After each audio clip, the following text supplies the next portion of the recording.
At 2:13 a.m. on February 11, 1997, a baggage supervisor at John F. Kennedy International Airport called Port Authority Dispatch and reported something unusual near an unused service corridor beneath Terminal 6. He said there was a man standing inside the tunnel wearing a black overcoat soaked in water. The strange part, the tunnel had been sealed for almost 11 years. The supervisor kept talking for another 23 seconds before the call suddenly cut to static. When security reached the corridor, they found his flashlight still rolling across the floor. But the supervisor was gone. No blood, no footprints, no sign he had ever been there. And according to airport records, the hallway he reported standing in officially did not exist.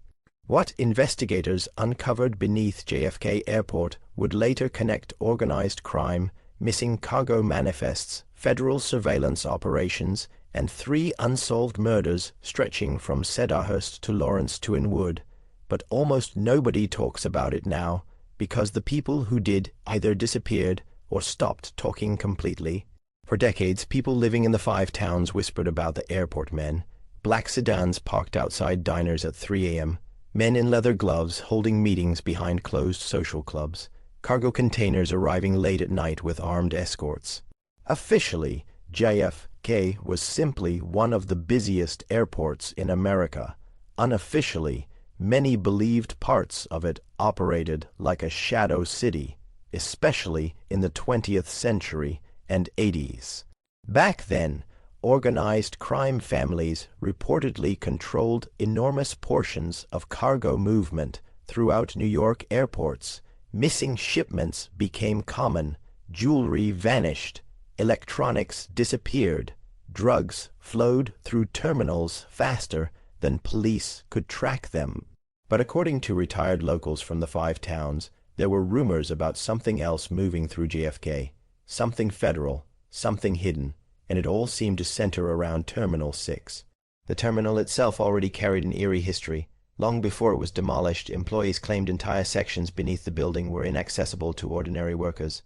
Maintenance crews talked about underground storage rooms with magnetic locks, security doors requiring credentials nobody recognized, hallways that appeared on old blueprints, but nowhere else. One retired electrician later claimed he once followed 2 federal agents into a lower service level beneath the baggage system. He said the hallway was lined with soundproof doors, no signs, no numbers, only a single symbol spray painted near one entrance, a red triangle with a black line through the center. He never saw the symbol again, but years later investigators would. In the winter of 1997, strange events began happening across the 5 towns. A night janitor from Woodmere disappeared after telling coworkers he had found old videotapes hidden behind a maintenance wall at JFK. A cargo driver from Hewlett was discovered dead inside his van near Rockaway Turnpike. Official cause of death, heart attack, but witnesses claimed his face looked frozen in terror. Then came the tapes. According to rumors posted anonymously online years later, the missing janitor had copied several VHS tapes before disappearing. The footage allegedly showed grainy surveillance recordings from inside underground corridors beneath Terminal 6. No audio, no timestamps, only flickering black and white footage. Most clips were mundane: workers moving carts, agents entering locked rooms, men unloading crates, but one tape was different. It showed a hallway camera at exactly 3:17 a.m. The corridor remained empty for nearly 4 minutes. Then suddenly, every fluorescent light shut off at once.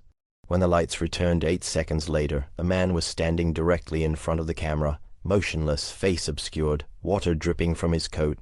Investigators who supposedly viewed the tape later claimed the figure looked identical to the missing baggage supervisor from the dispatch call. But that was impossible, because airport records showed the footage was dated 3 days before he vanished.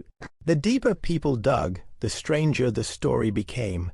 Former NYPD organized crime investigators later admitted there were long-running suspicions that certain cargo routes through JFK were being quietly monitored by federal intelligence operations during the late Cold War era. Some believe the airport became a covert transfer point for surveillance technology, narcotics investigations, and off-the-books informant networks tied to both organized crime and foreign intelligence. Others think something much darker happened underground, especially after reports surfaced that portions of old Terminal 6 were abruptly sealed shortly after the disappearance. Concrete poured overnight, blueprints altered, entire maintenance access maps erased. Then came the murder in Atlantic Beach. A local reporter investigating airport corruption was found dead inside his home office in 2002. No forced entry, no weapon recovered, only one thing disturbed investigators. On his desk sat a labeled VHS tape, Terminal 6, Do Not Archive. The tape itself was missing. Years later, online forums became obsessed with the story. Former airport workers anonymously described hearing metallic banging beneath old terminals late at night. Some claimed there were abandoned tunnels stretching farther than official airport schematics ever showed. Others insisted organized crime families once used hidden cargo corridors connected to off-site warehouses throughout Queens and Nassau County. But one detail kept appearing over and over again. 3:17 a.m., the same time from the dispatch call, the same time stamped on the surveillance footage, the same time listed in the coroner report of the Atlantic Beach journalist, and according to one anonymous post uploaded in 2011, the same exact time an entire underground security feed at JFK Airport supposedly went black for 11 minutes. No explanation was ever given. Today, Terminal 6 no longer exists. Most of it was demolished years ago. Travelers pass through JFK every day without realizing what may have once existed beneath their feet. But locals in the 5 towns still tell stories. Stories about black SUV parked near abandoned hangars. Stories about men meeting near the water after midnight. Stories about old airport workers who refused to discuss what they saw underground. And every once in a while, someone claims they hear it, late at night, beneath the roar of departing planes, metal footsteps echoing through tunnels that officially were never there at exactly 3:17 a.m.